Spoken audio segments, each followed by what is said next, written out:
प्यारे विद्यार्थियों, नमस्कार। एसबीडी गवर्नमेंट कॉलेज सरदार शहर के यूट्यूब चैनल में आपका स्वागत है। पिछले वीडियो में अपने कॉर्पोरेट अकाउंटिंग में सुपर प्रॉफिट का टॉपिक लिया था।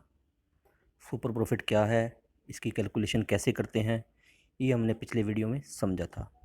उसी क्रम में आज अपने इस वीडियो में एक प्रैक्टिकल क्वेश्चन लेंगे सुपर प्रॉफिट से संबंधित, ताकि अपने को सुपर प्रॉफिट की जो अवधारणा है, इसका कैलकुलेशन कैसे करते हैं, वो अच्छी तरह से क्लियर हो सके। तो अभी अपने एक प्रैक्टिकल क्वेश्चन ले रहे हैं। आपकी स्क्रीन पर एक प्रैक्टिकल क्वेश्चन आया है, वो हम देखेंगे। 31 मार्च 17 को मनोज एंड कंपनी का चिट्ठा हमें दिया गया है, जिसके अंदर अपने देख रहे हैं कि संपत्तियां और दायित्व जैसे कि चिट्ठे में दिए जाते हैं वैसे दिए गए हैं। आगे अपने इसमें देखेंगे, नीचे कुछ सूचनाएं दी हैं हमें। प्रतिवर्ष 31 मार्च को समाप्त होने वाले गत 5 वर्षों के विशुद्ध लाभ इसने बताए हैं अपने को। पिछले 5 सालों के अपने को लाभ बताए हैं, वो दे रखे हैं। 71,250, 1,16,250, 1,65,000, 1,35,500, 1,41,000। ये इसने 5 साल के अपने को लाभ बताए हैं। आगे ये बता रहा है, व्यवसाय का स्वामी मनोज व्यापार में सक्रिय रूप से व्यस्त था, किंतु उसने कोई वेतन नहीं लिया। ठीक है, जो व्यवसाय का स्वामी है उसने कोई वेतन नहीं लिया, यानी इन लाभों में से कोई स्वामी का वेतन नहीं घटाया गया है। उसके बाद आगे आगे कहता है कि जो व्यापारिक देनदार हैं, जो हमारे डेटर्स हैं, वे सब उत्तम थे, सिवाय श्री राजीव के, जिनको दिवालिया घोषित किया जा चुका था, जिससे 12,500 रुपये के ऋण में से 60 पैसे प्रति रुपये के हिसाब से अंतिम लाभांश मिलने की संभावना है। यानी 12,500 रुपये हमने राजीव से लेने थे, और उसमें से अपने को 60% पैसे आने की ही उम्मीद है, यानी 40% पैसे हमारे इसमें से डूबने की संभावना है। तो इसने ये बताया कि 40% हमारे पैसे इसमें डूब सकते हैं। 60% आएंगे तो मतलब यही है कि 40% डूबेंगे। तो हमें जब एवरेज प्रॉफिट की गणना करनी है तो इसका ध्यान रखना है कि ये जो है 40% इसमें पैसा हमें बैड डेबिट के लिए रखना है, यानी 40% हमें अपना प्रॉफिट कम करना है, बैड डेबिट के लिए आयोजन करना है। ठीक है, 12,500 का 40% 5,000 रुपये होगा, तो 5,000 रुपये हमें इसके लाभ कम करने पड़ेंगे, क्योंकि हमें बता ही दिया जब इसने कि ये पैसे नहीं आएंगे, 60% पैसे ही आएंगे। तो ये 5,000 हमें हानि है, हमारे एक तरह का डूबत ऋण है। इसको हमें इस एवरेज प्रॉफिट की गणना करते समय ध्यान में रखना जरूरी है। आगे ये कहता है कि अन्य संपत्तियों का पुनर्मूल्यांकन कर रहा है, रिवैल्यूएशन कर रहा है। इस पर कह रहा है कि मोटर को 37,500 रुपये, फर्नीचर को 5,000 रुपये, स्वकीय भवन 3,25,000 रुपये। ये इसने क्या रिवैल्यूएशन किया संपत्तियों का, मोटर का, फर्नीचर का और स्वकीय भवन का। इसका हमें ध्यान रखना होगा कि पहले क्या इसका रिटर्न डाउन वैल्यू क्या है बैलेंस शीट में, और अब क्या हो गई है। अगर इसमें कोई अंतर है तो उस अंतर पे अपने को डेप्रिसिएशन का समायोजन करना होगा। उसके बाद आगे कहते हैं, व्यवसाय के मालिक का उचित पारिश्रमिक 1,250 रुपये 1,250 रुपये प्रति महीना माना जाए। ऊपर इसने कहा था कि मनोज जो है सक्रिय रूप से व्यस्त था, लेकिन कोई वेतन नहीं लेता था। लेकिन ये नीचे बता रहा है कि वे मालिक का अगर अपने उचित पारिश्रमिक लें तो वो 1,250 रुपये प्रति महीना है। तो इसका हमें समायोजन करना पड़ेगा। तथा औसत विनियोजित पूंजी पर प्रत्यय की सामान्य दर 15% है। मतलब नॉर्मल रेट ऑफ रिटर्न जो है इसमें 15% है औसत विनियोजित पूंजी पर। तो अपने इसको एक एक स्टेप बाय स्टेप देखेंगे। सबसे पहले तो अपने को निकालने होंगे इसके एक्चुअल एवरेज प्रॉफिट्स।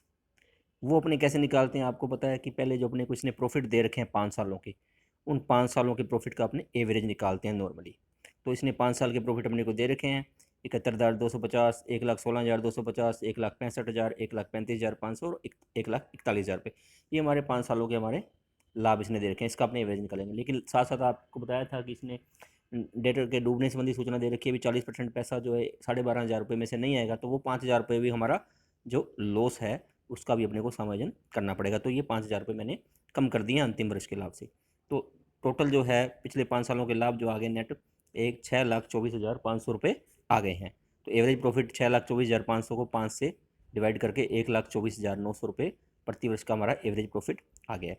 अब इस एवरेज प्रॉफिट में हमें कुछ समायोजन करने पड़ेंगे ताकि अपने एक्चुअल एवरेज प्रॉफिट निकाल सकें। एक्चुअल एवरेज प्रॉफिट का मतलब है कि ये भविष्य में हमें ऐसा प्रॉफिट होने की संभावना है। तो एक तो इसमें से व्यापार के मालिक का जो रेमुनरेशन है, उचित पारिश्रमिक है, वो अपने को घटाना पड़ेगा, क्योंकि पहले नहीं घटाया हुआ है। तो 1,250 रुपये पर मंथ था, 1,200 रुपये 250 रुपये पर महीना, यानी 15,000 रुपये पूरे साल का ये अपने को घटाना है। एक इसने बैलेंस शीट में आपने देखा है कि इन्वेस्टमेंट बता रखे हैं 6% इन ट्रस्ट बॉन्ड। ये व्यापार के बाहर इन्वेस्टमेंट किए हुए हैं, इनकी फेस वैल्यू 50,000 रुपये है। तो 6% के हिसाब से हमें 3,000 रुपये इसके ऊपर सालाना जो ब्याज मिलता है। ये गैर व्यापारिक विनियोग है तो इसकी आय को भी अपने घटाएंगे, तो 3,000 रुपये अपने ये कम करेंगे। नीचे ये एडिशनल डेप्रीशिएशन है 10,888 रुपये। मैंने बताया था कि संपत्तियों का इसने पुनर्मूल्यांकन किया है, उस पुनर्मूल्यांकन करने के फलस्वरूप जो डेप्रीशिएशन में जो भी समायोजन होगा वो अपने को करना पड़ेगा। तो यहाँ हम देख रहे हैं कि 10,888 रुपये हमारा डेप्रीशिएशन का समायोजन कर रहे हैं। अब आपको ये लगेगा कि डेप्रीशिएशन कैसे निकाला, ये मैं आपको भी बता देता हूँ। तो ये 10,888 रुपये हो गए, ये चीज़ें अपने इसमें से लेस कर देनी है, तो कुल होगी 28,888 रुपये। तो इसमें से घटाने के बाद हमारे पास एक्चुअल एवरेज प्रॉफिट आ गया 96,012 रुपये। अब अपने देखेंगे ये 10,888 रुपये एडिशनल डेप्रीशिएशन कैसे निकालना है। बड़ा सिंपल है, मैं आपको बता भी देता हूँ। इसमें अपने क्या लेना है, जो जिस संपत्ति का इसने पुनर्मूल्यांकन किया है उसको ले लेना है। तो मोटर कार है, जो रीवैल्यूड जो वैल्यू है इसने बता दी अपने को 37,500 रुपये की हुई है, क्वेश्चन में दे रखा है। और बुक वैल्यू बैलेंस शीट में दे रखी है इसकी 31,250। तो अपने को पता है इसका डिफरेंस जो है 6,250 रुपये ज़्यादा है, यानी इसकी जो रिवैल्यूशन में इसके जो है अपने इसका मूल्य 6,250 रुपये ज़्यादा बढ़ गया है। उसके बाद फर्नीचर है, इसने हमें बताया कि हम 5,000 रुपये उसका रिवैल्यूशन कर रहे हैं, लेकिन बुक वैल्यू उसकी 5,500 रुपये, यानी 500 रुपये इसका जो है वो कम हो गया है, कीमत उसकी कम कर दी है इसने किताबों में। 5,000 रुपये इसका रिवैल्यूशन जो है कम कर दिया है, रिवैल्यूशन के द्वारा उसकी कीमत 5,000 रुपये कम, सॉरी 500 रुपये कम कर दी है। उसके बाद है फ्री होल्ड प्रेमिसेस, जो हमारा स्वकीय भवन है, उसकी कीमत जो पुस्तकों में दी है 2,25,000 रुपये, लेकिन अब रिवैल्यूशन के बाद ये हो गया 3,25,000 रुपये, यानी 1,00,000 रुपये इसकी कीमत जो बढ़ गई।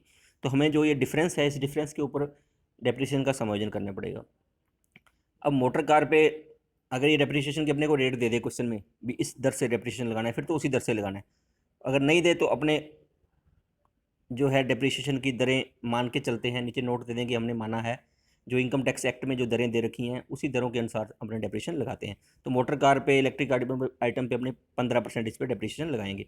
तो 6,250 रुपये पर 15% के हिसाब से डेप्रिसिएशन अतिरिक्त हो गया 938 रुपये। इसका मतलब है कि हमें आने वाले वर्षों में मोटर कार पर जो हम पहले डेप्रिसिएशन लगाते थे उससे 938 रुपये ज़्यादा डेप्रिसिएशन की व्यवस्था करनी पड़ेगी। इसी प्रकार से फर्नीचर है, पहले था इसकी कीमत 5,000, सॉरी 5,500, अब हो गई है 5,000, यानी इसकी 500 रुपये कीमत कम हो गई है। तो इसके ऊपर 10% डेप्रिसिएशन है आयकर नियम की दरों के अनुसार। तो 10% के हिसाब से इसके ऊपर 50 रुपये हमारा जो है वो माइनस में आएगा। माइनस यहाँ लगानी है, -500 लिखा है ना, 10% इसके ऊपर 50 रुपये, ये माइनस यहाँ माइनस लगाना है, माइनस छूट गया है, -50 रुपये, यानी इसका डेप्रिसिएशन 50 रुपये अब कम हो जाएगा। पहले जो इसके ऊपर जो डेप्रिसिएशन लगता था उससे 50 रुपये कम डेप्रिसिएशन अब हमें देना पड़ेगा, तो ये माइनस में आ जाएगा। आगे है फ्री होल्ड प्रेमिसेस, पहले ये 225 का था, अब लोग हो गया 3,25,000 का, यानी 1,00,000 रुपये अतिरिक्त है। तो इसके ऊपर अपने को 10% डेप्रिसिएशन लगाना है, तो हमें 10,000 रुपये अतिरिक्त डेप्रिसिएशन की व्यवस्था करनी पड़ेगी। तो आपने देखा कि 938 रुपये मोटर कार पर और फ्री होल्ड प्रेमिसेस पर 10,000 रुपये अतिरिक्त डेप्रिसिएशन की व्यवस्था करनी है, जबकि फर्नीचर पर 50 रुपये कम डेप्रिसिएशन की व्यवस्था करनी है।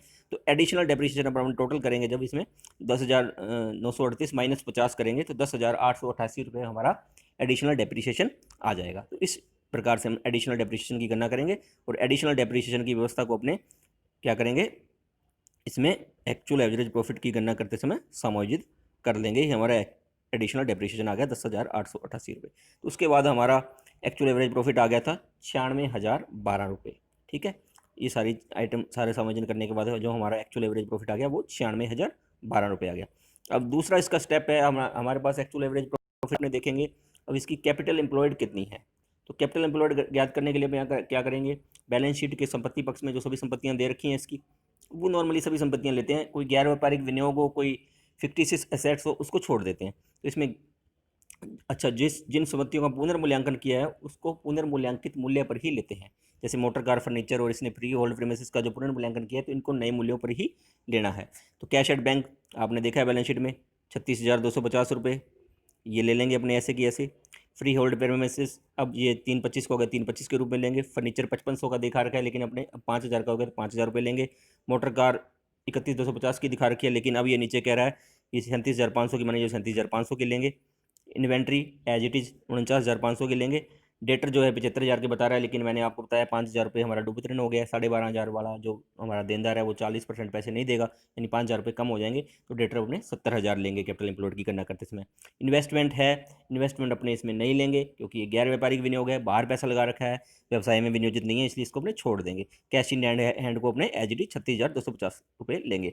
इस प्रकार से हमारे पास आ जाएगा cash at bank 36,250, debtor 70,000, inventory 49,500, motor car, furniture और फ्री होल्ड प्रेमिसेस ये नए मूल्यों पर लेने हैं अपने को। इस प्रकार से सारी संपत्तियों का टोटल हमारा आ जाएगा 5,23,250 रुपये। इसमें से अपने लाइबिलिटीज़ घटा देंगे। क्रेडिटर्स हमारे हैं 50,000, इनकम टैक्स पेबल है 37,500 और बैंक लोन है 1,25,000 रुपये। ये हमारे लाइबिलिटीज़ हैं, ये अपने को घटानी है। क्रेडिटर 50,000, इनकम टैक्स पेबल 37,500 और लोन फ्रॉम बैंक 1,25,000 रुपये, ये अपने को घटाने हैं। जनरल रिजर्व और कैपिटल को नहीं छेड़ना क्योंकि ये हमारे बाहरी दायित्व नहीं हैं, केवल बाहरी दायित्वों को घटाना होता है। जनरल रिजर्व जो है व्यवसाय के मालिकों का ही फंड होता है और पूंजी तो मालिकों की होती है। तो इस प्रकार से अपनी ये तीन चीज़ें, लोन, इनकम टैक्स पेबल और ट्रेड क्रेडिटर, ये हम घटाएंगे। तो ये घटाने के बाद हमारे पास जो लाइबिलिटीज का टोटल है वो 2,12,500 आ जाएगा, और संपत्ति के टोटल में से लाइबिलिटी का टोटल जब अपने घटाएंगे तो हमारे पास क्लोजिंग कैपिटल एम्प्लॉयड आ जाएगी 3,10,750 रुपये। ये क्लोजिंग इसलिए है क्योंकि ये 31 मार्च 17 की बैलेंस शीट है हमारी। तो 31 मार्च 17 को जो बैलेंस शीट है उस 31 मार्च 17 की हमारे पास ये जो है कैपिटल एम्प्लॉयड है, इसलिए क्लोजिंग कैपिटल एम्प्लॉयड है। अब क्लोजिंग कैपिटल एम्प्लॉयड से अपने को एवरेज कैपिटल एम्प्लॉयड चाहिए। आपको पता है कि नॉर्मल प्रॉफिट निकालने के लिए हमारे पास एवरेज कैपिटल एम्प्लॉयड होनी चाहिए। तो क्लोजिंग कैपिटल एम्प्लॉयड से एवरेज कैपिटल एम्प्लॉयड निकालने के लिए अपने इसमें क्या करेंगे, वर्तमान जो वर्ष है इसके प्रॉफिट का आधा हिस्सा घटा देंगे। तो हमारा जो वर्तमान वर्ष का प्रॉफिट है वो कितना है, इसमें 1,41,000 दे रखा है, लेकिन इसमें से अपने 1,41,000 में से 5,000 रुपये हमारे जो डूबत ऋण के वो घटा देंगे, तो हमारे पास नेट जो वर्तमान वर्ष का हिस्सा आ जाएगा लाभ का वो 1,36,000 रुपये आ जाएगा। तो इस 1,36,000 का आधा भाग यानी 68,000 रुपये अपने इसमें लेस कर देंगे, तो हमारे पास एवरेज कैपिटल एम्प्लॉयड आ जाएगी 2,42,750 रुपये। तो इस प्रकार से अपने को एवरेज कैपिटल एम्प्लॉयड निकालनी है। ठीक है, हमारे पास पहले क्लोजिंग कैपिटल एम्प्लॉयड आ जाएगी, इसमें से अपने चालू वर्ष के लाभ का आधा हिस्सा कम कर देंगे तो हमारे पास एवरेज कैपिटल एम्प्लॉयड आ जाएगी। तो चालू वर्ष का लाभ 1,36,000 है, हालांकि आप देखोगे इसने लाभ 1,41,000 दे रखा है, लेकिन वो 5,000 रुपये का समायोजन मैंने इसमें से कर दिया है जो हमारा डूबत ऋण हो गया है।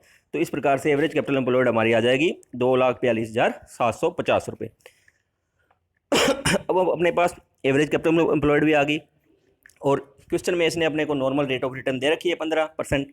तो अब अपने पास एवरेज कैपिटल एम्प्लॉयड आ गई, तो अपने नॉर्मल रेट ऑफ रिटर्न से इसके ऊपर क्या निकाल लेंगे, नॉर्मल प्रॉफिट निकाल लेंगे। इसका फार्मूला पता है आपको, average capital employed into normal rate of return upon 100। तो ये 2,42,750 इंटू 15/100, हमारे पास 36,413 रुपये ये हमारा नॉर्मल प्रॉफिट आ गया, यानी इतना नॉर्मल प्रॉफिट होने की हम उम्मीद करते हैं। अब हमने सुपर प्रॉफिट की गणना करनी है, तो आपको पता है एक्चुअल एवरेज प्रॉफिट में से जब अपने नॉर्मल प्रॉफिट घटा देंगे तो जो राशि हमारे पास शेष बचेगी वो हमारा सुपर प्रॉफिट आ जाएगा। तो एक्चुअल एवरेज प्रॉफिट की गणना जिसमें अपने पहले से गणना करी है वो 96,012 रुपये है, और नॉर्मल प्रॉफिट जो अपने यहाँ निकाला है वो 36,413 रुपये है। तो एक्चुअल एवरेज प्रॉफिट में से जो अपने नॉर्मल प्रॉफिट लेस घटाने पर हमारे पास सुपर प्रॉफिट आ जाएगा 59,544 रुपये। तो विद्यार्थियों, इस प्रकार से अपने देखा कि सुपर प्रॉफिट की गणना कैसे करनी है। तो अपने को स्टेप बाय स्टेप चलना है। सबसे पहले अपने को एक्चुअल एवरेज प्रॉफिट निकालना है, फिर एक्चुअल एवरेज प्रॉफिट के बाद अपने को कैपिटल एम्प्लॉयड की गणना करनी है। कैपिटल एम्प्लॉयड की गणना करने के बाद अपने को नॉर्मल रेट ऑफ रिटर्न से नॉर्मल प्रॉफिट निकालना है। उस नॉर्मल प्रॉफिट को एक्चुअल एवरेज प्रॉफिट के में से घटाना है। जो राशि शेष बचेगी, जो अतिरिक्त राशि होगी, वही हमारा सुपर प्रॉफिट होगा। इस प्रकार से अपने सुपर प्रॉफिट की गणना करेंगे। आशा है आपको सुपर प्रॉफिट की गणना क्लियर हो गई होगी, और आपने इसको ध्यान से देखा होगा, और आप इस वीडियो को 2-3 बार देखें, जिससे आपका ये सुपर प्रॉफिट की एक्चुअल में कैसे गणना करते हैं क्वेश्चंस में, आपको ये बात क्लियर हो सके। अगले वीडियो में अपने नए टॉपिक के साथ फिर मिलेंगे। धन्यवाद।